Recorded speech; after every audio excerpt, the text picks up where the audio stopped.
DF signifie « le patron est mort ». Ces 4 mots glaçants résonnent depuis une pièce de béton. Ils ne sont pas criés. Ils sont simplement énoncés, et ils annoncent la fin d'un empire vieux de 1000 ans. Nous sommes le 30 avril 1945, sous les ruines de Berlin, dans une tombe de béton humide et suffocante appelée le Führerbunker. Un homme est à son poste. L'air est saturé d'odeurs de diesel, de mauvais schnapps et de désespoir humain. Son nom est Roschumich. Il est garde du corps, courrier, mais surtout l'opérateur du central téléphonique du bunker. Il est le cœur qui transmet les derniers messages moribonds du régime nazi. Il vient d'entendre son chef, Adolf Hitler, prononcer ses derniers adieux. Il a vu Hitler et Eva Braun disparaître derrière une porte d'acier. Il attend. Tout le bunker attend. Le silence est plus bruyant que le fracas de l'artillerie russe au-dessus. Puis, un coup de feu étouffé. Ou peut-être aucun son. Mich dira plus tard qu'il n'a rien entendu. Mais ce qui se produisit ensuite fut le son de l'histoire qui s'effondre. La porte s'ouvre. Le valet de Hitler regarde à l'extérieur. Il aperçoit Mich au standard. Il chuchote « Le patron est mort ». Quelques instants plus tard, Mich verra le corps de Hitler affaissé dans un fauteuil. Il verra celui d'Eva Braun, les jambes repliées sur le canapé. Il regardera les corps être transportés dans le jardin pour y être brûlés. Ceci est le point culminant. Mais pour Roschumich, ce n'est pas la fin. Il sera le dernier homme à voir la famille Goebbels vivante. Le dernier à entendre leur ultime acte monstrueux. Et le tout dernier à quitter le bunker vivant. Ce n'est pas l'histoire d'un général ou d'un politicien. C'est l'histoire d'un témoin. L'homme qui a tout vu. L'homme qui a porté les secrets du bunker jusqu'à sa mort en 2013. Comment un simple peintre est-il devenu le dernier confident du plus grand monstre de l'histoire? Et quelles horreurs a-t-il observées dans ces derniers jours terribles? Pour comprendre comment un homme est devenu le témoin final de l'effondrement d'un empire, il faut remonter le temps. Revenir avant le bunker, avant la guerre, avant l'uniforme SS. Il faut revenir dans une petite ville d'Oppeln, Silésie, où Roschumich est né en 1917. Sa vie commence par une perte. Son père, soldat, meurt avant sa naissance. Sa mère meurt lorsqu'il a 2 ans. Orphelin, il est élevé par ses grands-parents. Ses premières ambitions ne visaient pas à conquérir le monde. Elles visaient à le peindre. Mich est apprenti peintre, un artisan. Doué au pinceau, discret, sans prétention. Il n'a pas de rêve politique. Il veut une vie stable, un avenir. Mais dans l'Allemagne des années 1930, la stabilité est un luxe. L'économie est en ruine, les rues sont plongées dans le chaos. Comme beaucoup de jeunes de sa génération, Mich cherche un avenir sûr. Il le trouve dans l'armée.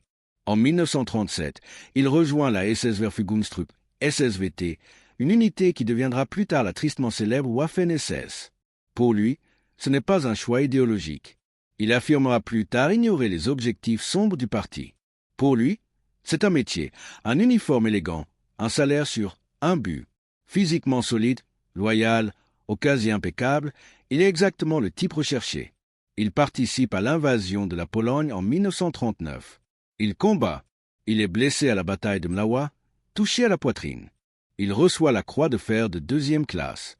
Il a prouvé sa loyauté. Il a prouvé son courage.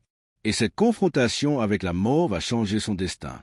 En tant que vétéran décoré de la SSVT, il est promu et reçoit une nouvelle affectation, loin du front. Il est sélectionné, avec d'autres soldats jugés fiables et disciplinés, pour une unité prestigieuse, la Leibstandarte SS Adolf Hitler, la garde personnelle du Führer. En 1940, Mich arrive à la chancellerie du Reich à Berlin. Il n'est plus un simple soldat, il entre dans le premier cercle. Son premier rôle n'a rien de glorieux. Chauffeur, courrier, homme à tout faire. Il ouvre les portes, porte les serviettes, reste dans le couloir pendant que l'histoire se joue dans la pièce d'Axe en grave côté. On lui apprend à être invisible, à ne rien voir, à ne rien entendre. Mais il voit tout. Il accompagne Hitler au Berghof, son refuge alpin. Il voyage au Wolfschanz, le quartier général secret en Prusse orientale. Mich n'est pas général. Il ne planifie rien. Il est du personnel. Et c'est cela qui rend sa position unique. Les généraux voient Hitler pour les réunions. Les politiciens le voient pour les décrets. Roschumich le voit tous les jours. Il le voit en peignoir, tard le soir, dans la chancellerie. Il le voit jouer avec Blondie, son berger allemand. Il entend ses plaisanteries privées, ses conversations informelles. Il voit l'homme, pas seulement le Führer. Mich est un initié absolu justement parce qu'il est un outsider total. Un domestique. sans ambition, sans pouvoir, un exécutant. Puis son rôle change à nouveau, un changement qui scellera son destin comme dernier témoin. En 1942, l'opérateur téléphonique attitré de Hitler est mobilisé. Il faut un remplaçant. Quelqu'un de toujours présent, absolument fiable, déjà invisible. Ils choisissent Rochumich. C'est peut-être l'un des postes les plus sensibles du Reich. Il reçoit un bureau minuscule, sans fenêtre, à côté du cabinet privé de Hitler. Une chaise, un casque, un réseau de fils. Il devient le standardiste personnel du Führer. Avant Internet ou les lignes cryptées, chaque message devait passer par un être humain. Cet être humain, c'était lui. Quand Joseph Goebbels voulait parler au Führer, il appelait Mich. Quand Göring voulait faire un rapport, il appelait Mich. Quand Himmler, l'homme le plus redouté d'Europe, devait transmettre un message, il passait par Mich. Mich est le gardien, le carrefour. Il entend les soupirs de frustration, les mensonges, les paniques, les vérités. Il devient un enregistreur vivant du haut commandement nazi. Et il reste loyal, non pas au nazisme, dit-il, mais à son travail. Il fait ce qu'on lui demande. Il connecte les appels. Il livre les lettres. Il ne parle pas. Jamais. Cette loyauté professionnelle lui vaut la confiance totale de Hitler. Le Führer est entouré d'ambitieux, de rivaux, de fanatiques. Mais Mich est juste le gars du téléphone. Inoffensif, prévisible, sûr. Cette fiabilité sera sa malédiction. Elle l'enchaînera à son poste alors que le monde s'écroule.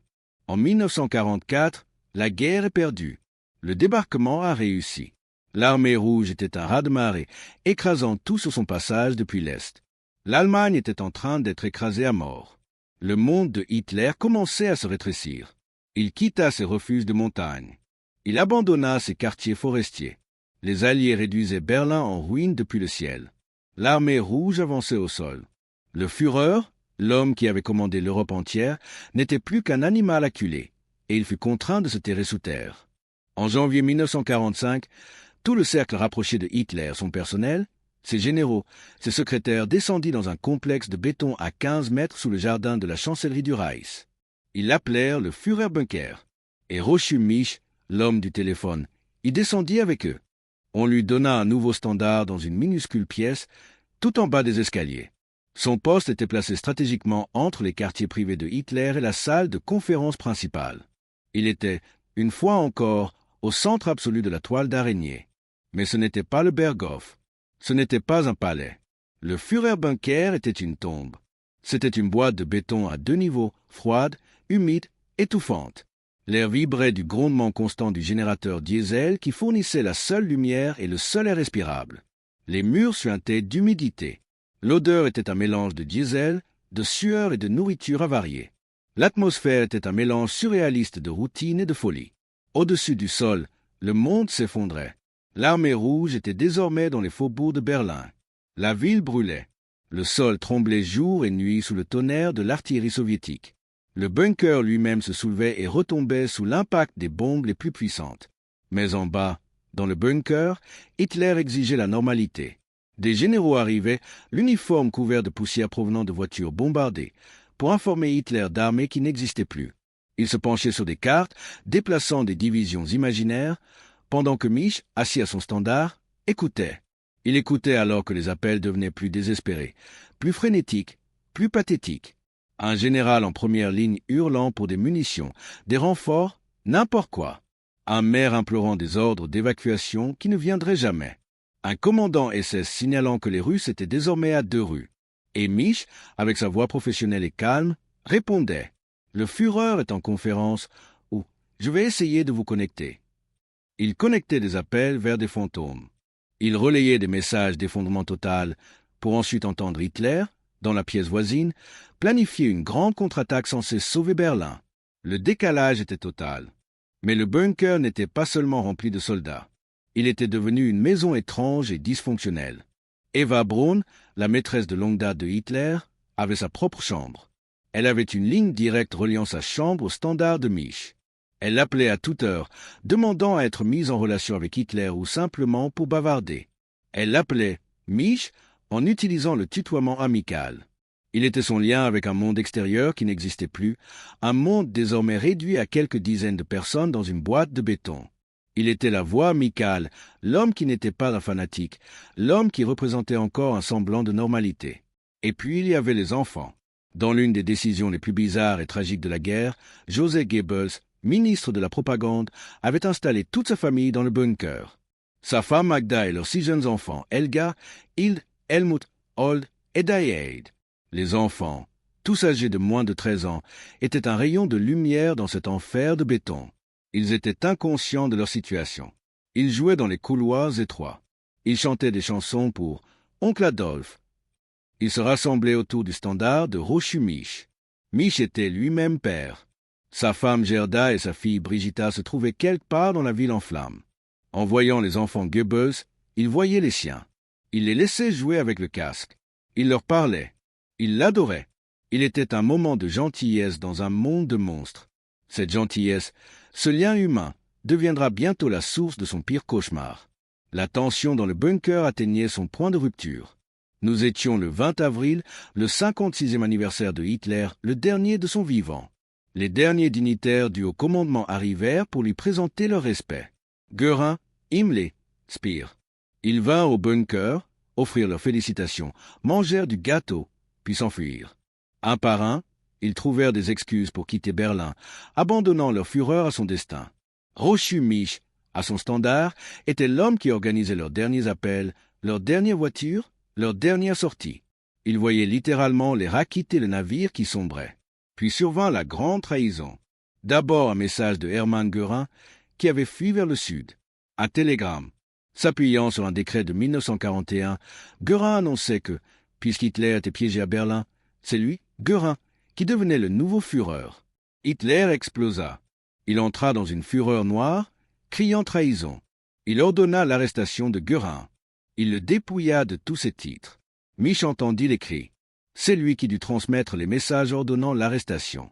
Mais alors que cette crise brûlait encore, une seconde trahison, plus dévastatrice encore, éclata. La nouvelle arriva que Heinrich Himmler, le fidèle Heinrich, chef de la SS, l'homme que Mich avait servi, négociait secrètement une reddition avec les alliés de l'Ouest via la Suède. Cela brisa Hitler. Selon les témoins, le 22 avril, Hitler subit un effondrement nerveux total. Lors d'une réunion avec ses généraux, il admit enfin la vérité. Il frappa la table. Il hurla. Il accusa ses généraux d'avoir menti. Il accusa la SS de l'avoir trahi. Il disait être entouré de traîtres. Il cria « La guerre est perdue ». Puis il s'effondra dans son fauteuil.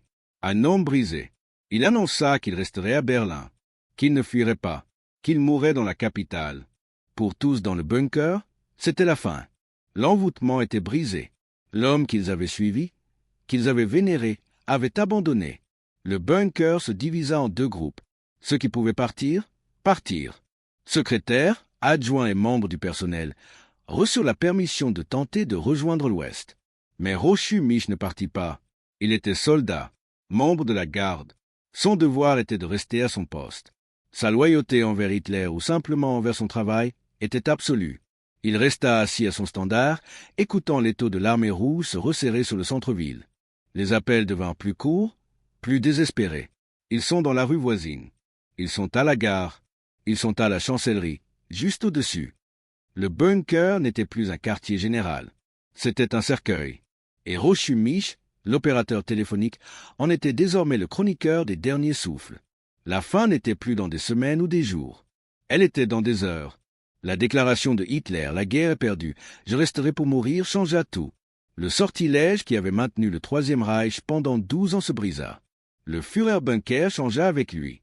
Avant le 22 avril, c'était un quartier général militaire. Après, ce devint une salle d'attente pour la fin du monde. Il se scinda en 2 réalités étranges. D'un côté des portes d'acier, Hitler, Goebbels et Martin Bormann planifiaient l'ultime acte nihiliste. Ils discutaient du suicide. Ils rédigèrent des testaments politiques amers et haineux.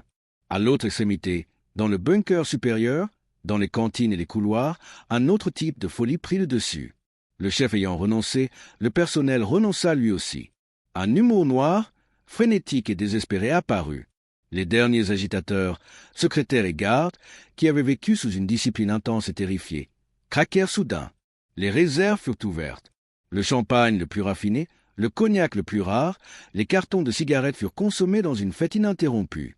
La musique résonnait à plein volume. Des personnes qui, quelques jours auparavant, n'avaient été que des collègues formels buvaient désormais, dansaient et fumaient, le rire d'aimant résonnant dans les couloirs de béton. Et au centre de tout cela, à son standard, se trouvait Rochumiche. Il était l'œil sobre au milieu de cet ouragan de désespoir. Il observait les agitateurs qu'il respectait, les secrétaires qu'il connaissait, sombrer dans cet hédonisme final et désespéré.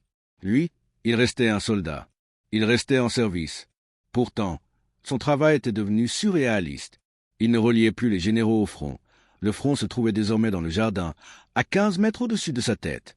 Ses appels étaient presque exclusivement internes. Il reliait les quartiers de Goebbels au bureau d'Hitler. Il connectait le bureau de Martin Bormann à la cantine pour tenter de retrouver un agitant ivre. Il était le témoin des deux visages du bunker, le visage du suicide froid et fanatique et celui de l'effondrement hystérique et alcoolisé. Dans ce chaos, Mich se sentit de plus en plus attiré par le seul îlot d'innocence apparente, les enfants Goebbels.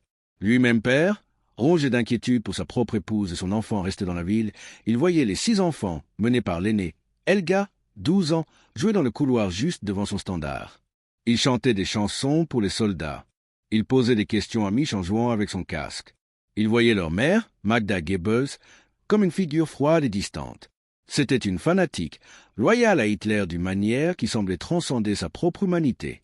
Mich l'observait. Cette femme de haute société désormais piégée, le visage figé dans une détermination funèbre. Il entendait les histoires. Il apprit que les membres du cercle intérieur d'Hitler, dont la pilote Anna Rech, avaient supplié Magda de les laisser évacuer les enfants hors de Berlin pour les sauver. Et il entendit la réponse finale et glaciale de Magda. Non. Elle avait dit « Tout monde qui existera après le national-socialisme n'est pas un monde digne de mes enfants. Ils ne méritent pas d'y vivre. » Mich, le père, ne pouvait pas comprendre cela. Il offrait de petites friandises aux enfants. Il leur parlait, leur offrant un instant de chaleur. Il ne savait pas qu'il parlait à des fantômes. Puis survint la trahison finale et désespérée, celle qui scella définitivement le destin du bunker. Un message arriva au standard. C'était une dépêche Reuters captée par une station d'écoute. Heinrich Himmler, le fidèle Heinrich, le chef de la SS, l'homme dont l'organisation était celle à laquelle appartenait Mich, venait d'être pris la main dans le sac. Non pas par l'ennemi, mais par les nouvelles. Himmler négociait secrètement la reddition complète de toutes les forces allemandes auprès des alliés de l'Ouest, à l'insu d'Hitler. Il cherchait à se sauver alors que son Führer était piégé à Berlin. Lorsque Mich transmit ce message, l'explosion qui suivit fut la pire qu'il eût jamais vue. La colère d'Hitler contre Göring avait été un incendie. Celle-ci fut une fusion nucléaire. Il hurla, il tempêta, maudit Himmler comme le plus loyal et le plus infidèle de tous les traîtres. Tout son monde, tout son système de croyances reposait sur la loyauté, et voilà que son dernier et plus loyal paladin le poignardait dans le dos. Cette trahison sembla déclencher l'acte final. Hitler avait été trahi par la Luftwaffe Göring, il avait été trahi par la SS Himmler, il avait été trahi par l'armée et ses généraux.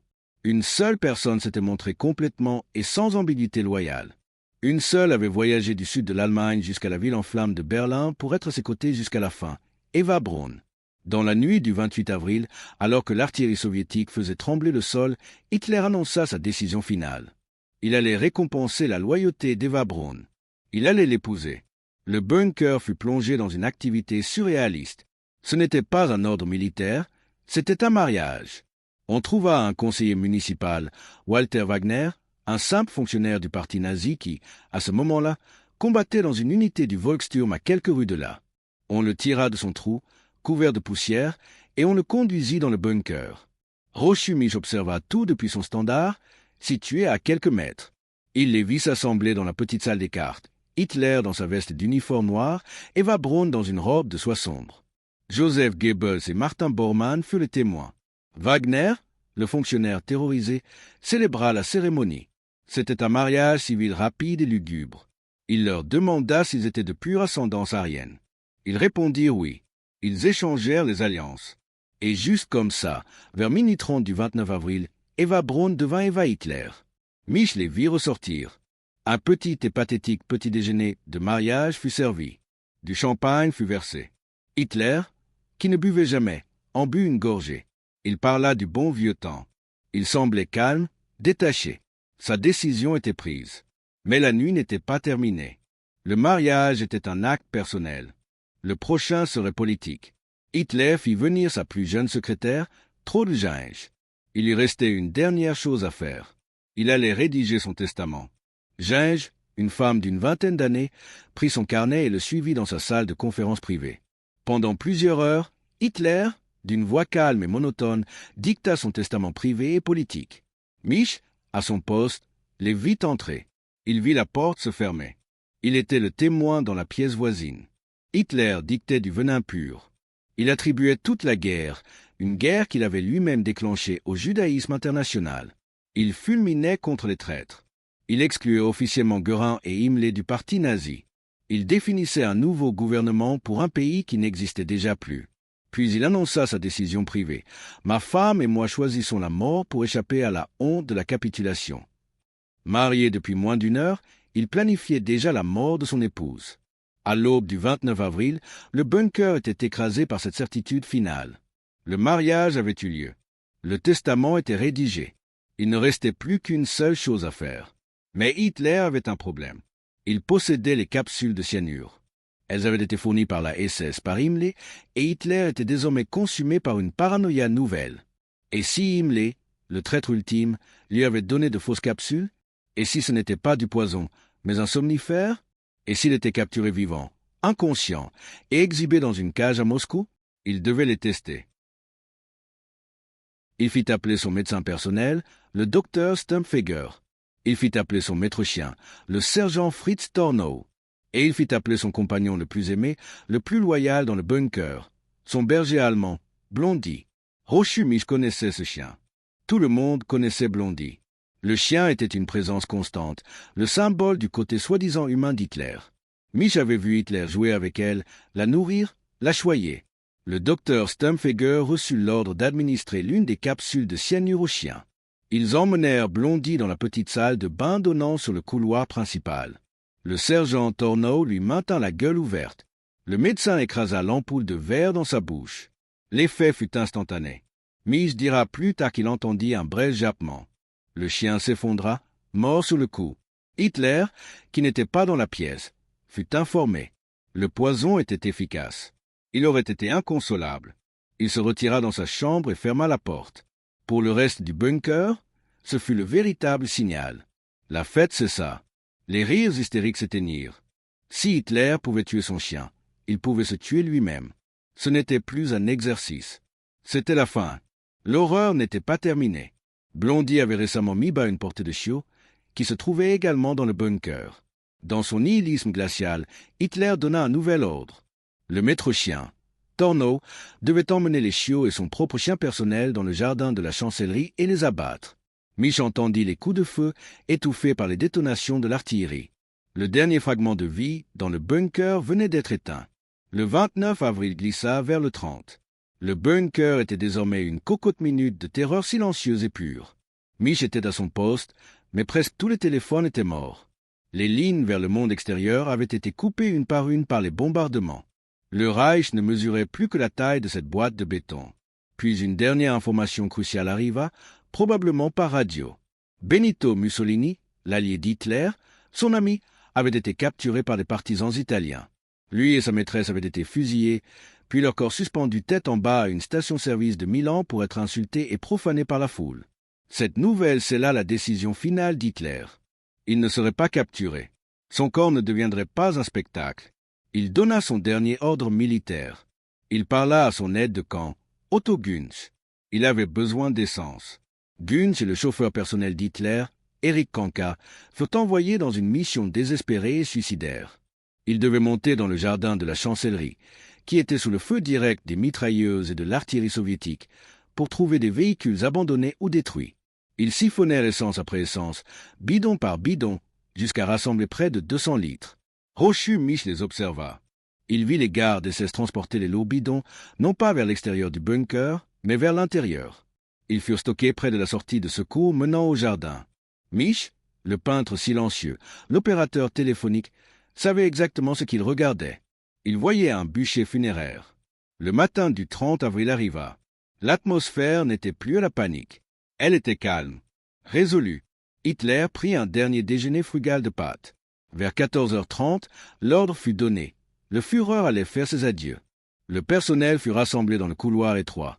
Les secrétaires, Trude Ginge et Gerda Christian, le cercle intérieur, Joseph Goebbels, Martin Bormann, le chef des jeunesses hitlériennes Arthur Axmann, les aides de camp, les gardes et l'opérateur téléphonique Rochumich, tous alignés.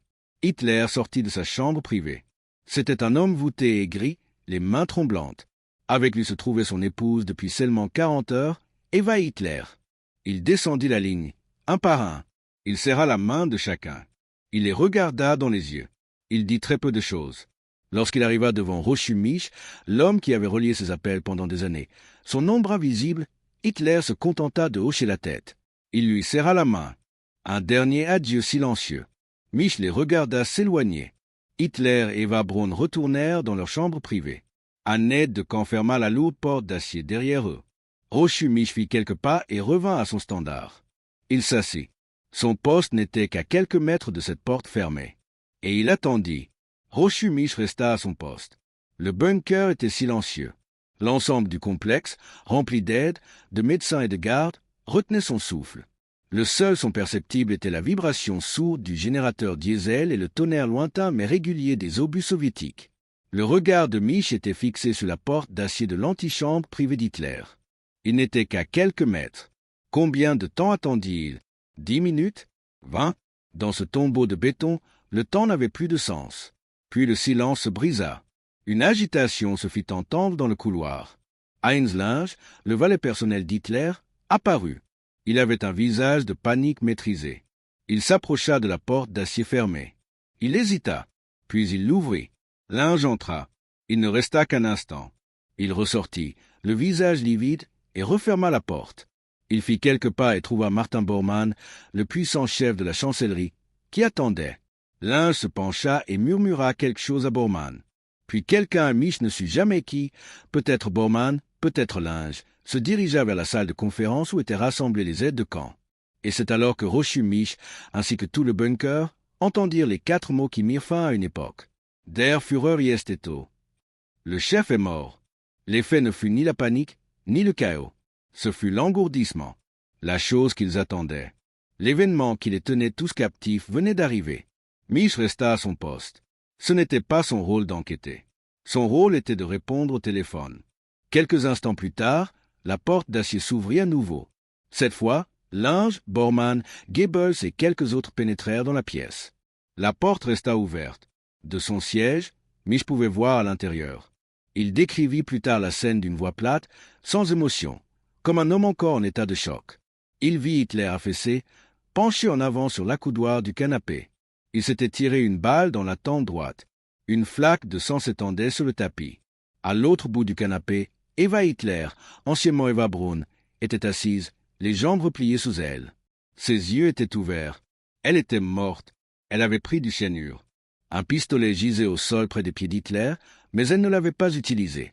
Mich regarda simplement. Il était le peintre observant une œuvre grotesque et finale. Il vit Otto Günch, l'aide de camp d'Hitler, entrer dans la pièce.